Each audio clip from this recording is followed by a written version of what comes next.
Kumusta kayo mga kamatinik? Sana'y nasa mabuti kayong kalagayan.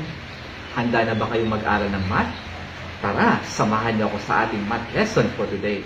These are for modules 3 and 4 of our Mathematics 10. And this is all about geometric sequence. Ano nga ba ang geometric sequence? Let's have this example first. In this illustration, we have plates of pandesal, wherein on the first plate, meron tayong 1 piece of pandesal.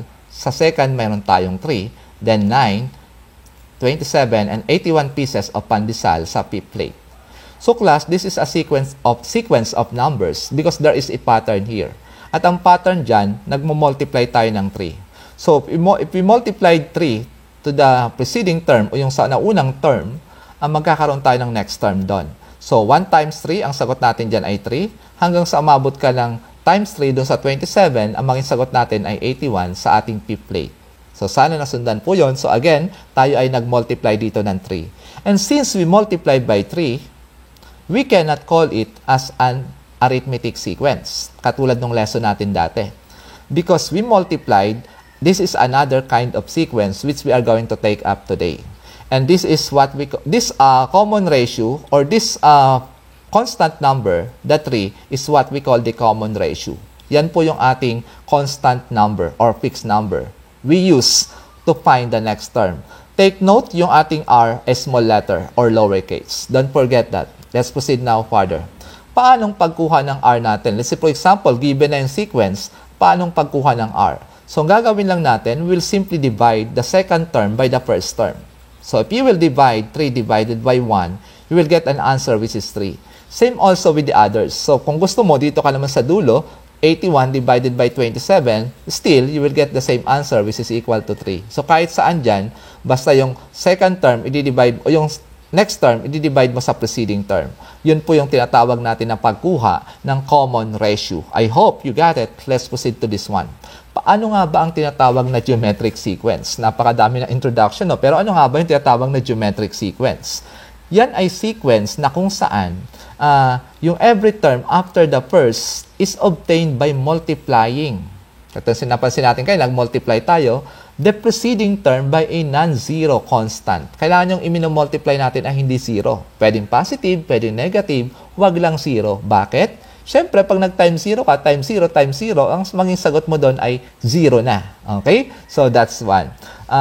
Ang tawag natin doon sa non-zero constant na yan, or fixed number na yon, ay tinatawag nating common ratio. Okay? So, I hope you got it. Tandaan, mahalaga yung common ratio at yung pagmumultiply natin ng common ratio para mabuo natin yung ating geometric sequence. Okay? Kung katulad noon, mahalaga yung pagkuha ng D or common difference para makuha natin yung ating tinatawag na arithmetic sequence or next term ng arithmetic sequence. Let's proceed for this example. So kung mapapansin natin, meron tayong dalawang problems dyan. Sa letter A muna tayo. Ang unang gagawin natin to find the next two terms here, kailangan po na malaman muna natin kung ano yung R natin. Ayan. So ano nga ba yung R natin? So paano makukuha yung ating R? 10 divided by 2. Very good kayo. So, 10 divided by 2, the answer for that is 5. Ayan. Yung 5 na yon, yun ang i-multiply natin doon sa last number or term na nakikita natin dito to find this blank. Okay, yung fifth term natin. So, 250 multiplied by 5, our answer for that is 1,200. Very good, 1,250. This is 50. Now, on the next one, after 1,250, multiply that by 5, we'll get an answer which is 6, 2, 5, 0. Or, that is 0. This one. So, 6,250. Let's check our answer. Ayan. So, since our ratio is equal to 5, so the next term, from the last term to 50, multiply that by 5, we'll get an answer which is 1,250. And multiply that by 5, that is equal to 6,250. So, we got the correct answer here. So, this one. O, diba madali lang? I hope you got it also. How about for letter B? Sa letter B, ano yung next two terms natin dyan? paano ba muna ang pagkuha ng ating R? Kailangan malaman natin kung ano yung ating imino-multiply, diba? So, to get our R, second term divided by the first term. So, susuot na dito ha. Okay, second term divided by the first term. Ayan. Or a sub 2 divided by a sub 1. So, or a sub 3 divided by a sub 2, pareho din yon. So, here, our R is equal to, ito na po ako magsasagot. So, we have here, negative 100 ang ating second term. I-divide natin sa positive 1,000 for our first term. Ayun. So, this will be cancelled, yung 0 doon. Maka-cancel din yung isa pang 0. So, our R is equal to negative 1 over 10. Okay, that's 1. Negative, I will write here, negative 1 over 10 po yan ha, hindi 11. Hindi lang magsulat na mabuti yung aking pen. Okay, so, negative 1 over 10. Ang ibig lang sabihin nun, magmumultiply tayo ng negative 1 over 10 or magdi-divide tayo ng negative 10. Ulitin ko, pag nag-times tayo ng negative 1 over 10, ang ibig sabihin niya nagdi-divide tayo ng negative 10. Okay, so 10 divided by negative 10, the answer for that is negative 1. Okay, so negative 1 times negative 1 over 10, the answer for that is positive 1 over 10. Okay, here I will repeat. If you will multiply 10 by negative 1 over 10, pwede ang gawin mo doon, mag-multiply ka ng 10 over 1 times negative 1 over 10. Ang sagot natin dyan ay negative 10 over 10. So, your answer is negative 1. Pero ang ginawa ko kanina, shortcut ko na.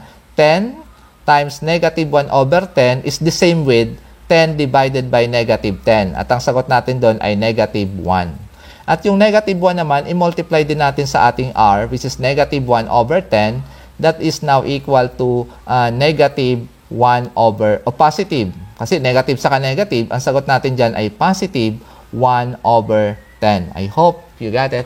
Let's proceed now to the next one. Ito yung sagot natin doon. Ayan.